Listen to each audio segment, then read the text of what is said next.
பனைமரம் வெட்ட கலெக்டர் அனுமதி கட்டாயம் அரசாணை வெளியீடு. பனைமரங்களை காப்பது என்பது சுற்றுச்சூழல் சமநிலைக்கும் பொருளாதாரத்திற்கும் பாரம்பரியத்திற்கும் முக்கியமானது.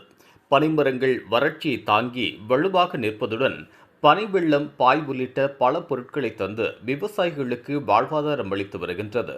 புயல், வெள்ளம் போன்ற இயற்கை சீற்றங்களின் போது நிலச்சரிவை தடுப்பதில் பனைமரங்கள் முக்கிய பங்கு வகிக்கின்றன. இந்த நிலையில் பனைமரத்தை வெட்ட மாவட்ட கலெக்டர் அனுமதி கட்டாயம் என தமிழக அரசு அரசாணை வெளியிட்டுள்ளது.